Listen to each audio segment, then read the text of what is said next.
Ahoy there, I'm Gerry from Gerry's Son and the Smokin Gun, and what you're about to watch is a cheeky wee video of me and the Smokin Gun boys having a few drinks on Zoom and talking about the creation and production of our debut album, Cheap Dirty Love.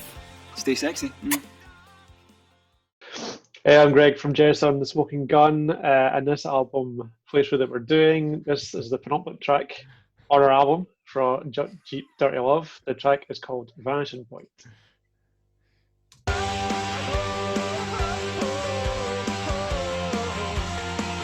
Yes. Well, that was a very quick chorus.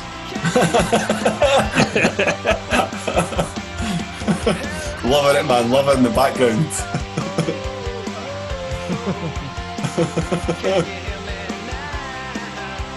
Amazing. Can you hear me now? Yeah, man. Banging. Brilliant. I'll bring it to Nice. start. So what was your thoughts on this track then, lads, when you first heard it?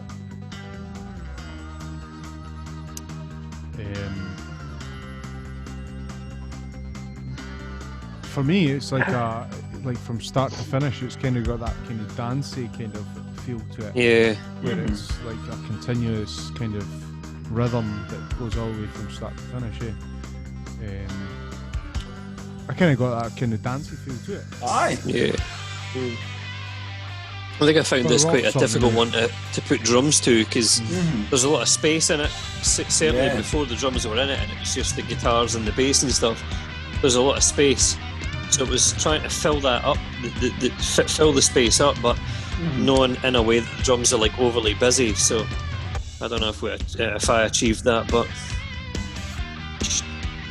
It's got a real classic rock guitar vibe, I think. You know? Yeah.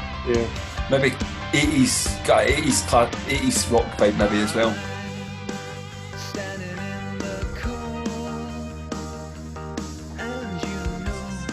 And this wee tremolo.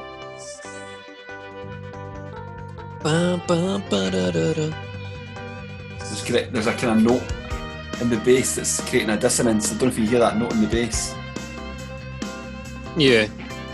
With the slide guitar. Yeah. And then back to the riff that was in the intro. What was the drums in this part? Originally, oh god, I don't even remember. Pretty That similar to what digger- you're actually doing, eh? Yeah. I've been waiting so long. Yeah. Got a classic rock kind of feel, I think. Yeah. Got a cool wee Got some tambourine. shaker going on. Shakers, Shakers tambourine. and tambourines, awesome.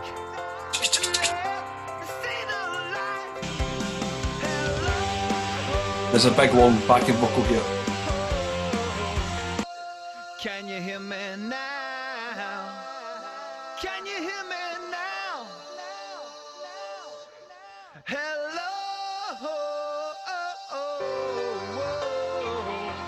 Wow, it's a long backing vocal. Yeah. Yep. But the bass, there's like a kind of menacing, diminished note. I don't think it's here, I think.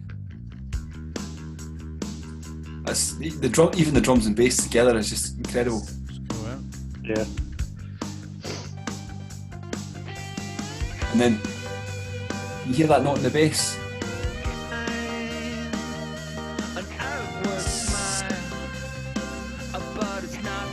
Can you isolate the bass? Just take it back to about a couple of seconds. You hear it at about 3 minute mark. Yeah. Oh man. That right there. That's It's Mr. so Greg. nice. Mr. Greg, the master basser Hadlow. Hell yeah. Ladies and gentlemen. Yeah. I was listening to a lot of Cure when I was doing that. Just creates a dissonance that creates tension. You know?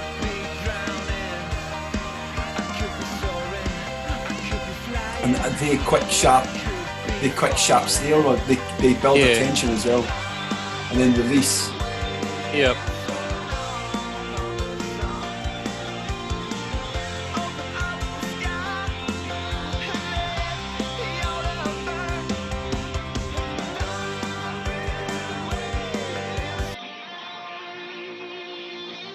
the tremolo and the tremolo guitar playing the. I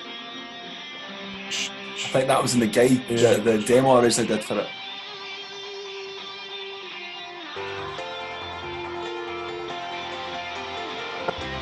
And again, Sean coming in at the last minute and just playing incredible piano part for the song. Yep. And then all the parts coming together here.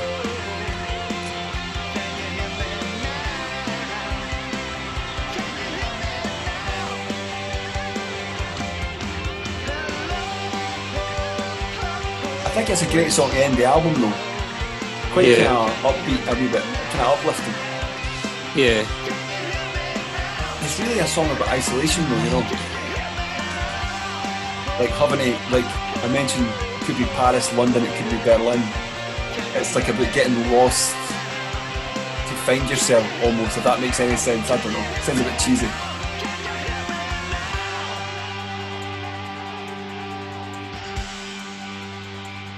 And it's pretty cool as well. Yeah.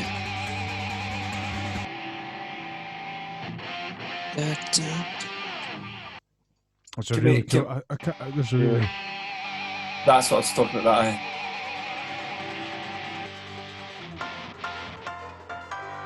That. So when I wrote this song, it was written. I wanted to get a Fender Strat. That's cool. I wanted to get a Fender Strat, and my mate Chris Nelson had just bought a blue. I think it was like I want to say Sonic Blue or whatever it was. It was a metallic blue, a Mexican Strat with maple neck, and I remember playing it, and he gave me a wee shot at it because I was like, I want to get a Strat. He was like, have a shot of mine, and within having it in my hands for like 3 minutes, I was actually sitting in this chair at this where I am right now, and I had it plugged in to an amp. I think it was an orange amp I was playing at the time, and that was the riff that came out. You know that. And then the bass of the boom boom boom boom boom boom, playing the kind of dissonance and stuff. Mm-hmm. So I was using a looper, and I looped the bass part and I put the riffs on top of it. So the slide part and the kind of classic rock kind of type riff, they were all literally done within about 60 seconds of just having this guitar in my hands and feeling the mojo, a great Strat. So I think I bought my own Strat. No fat at the back of that, because I've had like copy Strats, but having an actual Fender one was incredible. So that song was kind of, so that's why the Strat had to make its way into the final one with the kind of big whammy stuff. But I think there's on that record there's the Strat. I think there's a bunch of guitars. There's a Strat, the Les Paul, probably that Les Paul right there. Yeah. And what else is on that? Oh God, I haven't got a clue. Strat, Les Paul, and probably another humbucker, maybe the SG or another Les Paul. But it's just a bit experimental because we could go with the kind of dancey kind of beats with the kind of effects like your delays and all that kind of flanger stuff that just kind of made it sound really quite cool, and that kind of step phaser kind of stuff as well. Yeah, some cool stuff. I think we flirted with the idea of doing like a dance mix it and see if we could pitch a dance mix to somebody. Just because it's got a bit of that cool mojo. Especially the bridge kind of. Yeah. Because in reality that could be a chorus, eh? Yeah.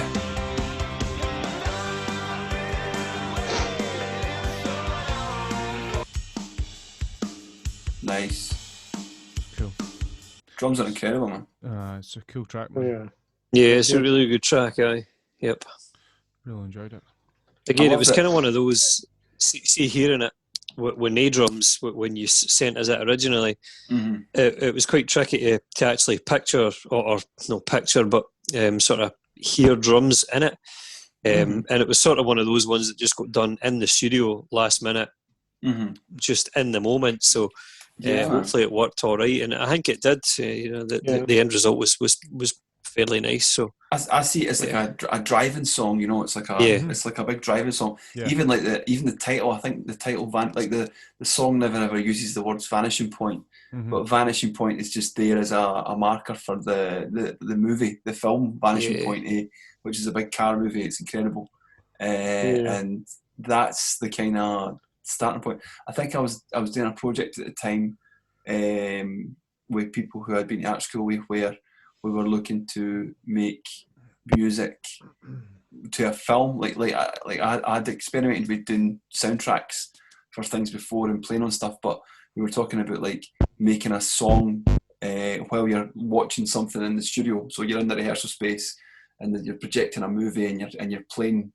whatever the soundtrack you feel like a kind of free kind of jam, like free jazz kind of jam type thing. But to me, that was Vanishing Point as a title was just, it was always there as a title for that song. Yeah. And then I kind of wrote the song to put in that. But like I said, it's kind of about like isolation and there's the line, it could be Paris, London, it could be Berlin, is that's all places where I'd been before or I had lived, and it was kind of like there's points where they kind of all become the same, you know, so like every city is different, but all the cities that are based on a grid, you know, Glasgow's a grid, Paris is a grid, you know, so it's like you can't get lost because as long as you know north, south, whatever, you know, you can get to somewhere you need to go, you know. But that was all the themes I was thinking about. But I felt like it was a great way to end the album because the album's got that kind of dark vibe, so it felt like quite a uplifting thing at the end to kind of to finish it off. Mm-hmm. But aye, man, it's amazing. Nice. Is that how we're going to conclude it? I think it could be, baby. It could be. I think it is. As the conclusion. I would just like to say thanks for everybody for checking out our videos. I thought it was really quite good fun, to be honest. Thanks for watching the playlist. Yeah, man. Through all the tracks and kind of seen what we've been up to and kind of describing what our songs are like. Aye. So, and if you've managed to watch them all, bravo, man. Bravo. Yeah, achievement unlocked. Yeah, that's right. Because we've done this whole thing in one night and we're absolutely gubbed. Yeah, and steaming as well, by the way. This was only meant to take 1 hour, but I've had like 10 whiskies and like it's taken us 4 hours today. Jesus, man. I need to go to sleep now. So, hey. Sleep off, man. Aye, sleep off. But it's been awesome. It was an incredible project to work on the album. I think it's been a absolutely ambition for us since we started as a band to get something that was quite as adventurous out. Is it a good time to tell our fans what we've been up to, what we're currently up to? Nah, they're not getting a Ken. Fair enough, right? She's like that. So we've been working on in lockdown and isolation. We've been working on another mini EP as a thank you to everybody for being awesome and for their support and all the comments and all the good vibes we've been getting people. So we originally did an acoustic version of one of our songs for the album. We did an acoustic version of Steel. So at the minute we are recording a 4-track EP, one song from each record we've done so far. So one song from Pleasure Pursuits, one song from Song Like This, one song from the album, the Steel, which we just talked about, and the fourth one is a cover of a band, another Stirling band that we're very friendly with. And Roddy and myself produced their last album, The Colony. Great band. Check them out, top guys. Buy merch, do all the stuff for the guys because they're absolute legends. Gents among their peers. So that's what we're working on in a minute, and it's going to be acoustic. It's got, it's going to be totally different for the album. This is just like a stopgap, in the middle of lockdown, just to keep us busy and keep us out of trouble, basically. So once we get that released this year, probably next month, we're talking about November, so not far away. We've got a photo shoot that we did with Nathan Doyle mid-lockdown there when phase 1 ended. Phase 2, what is it? We're back in lockdown part 2. This time it's personal. But before that happened, we did photo shoot and we got our album cover shoot sorted for that. So EP cover, should I say? So watch the space. We've got some really really cool. I mean, it's a stripped back acoustic style EP.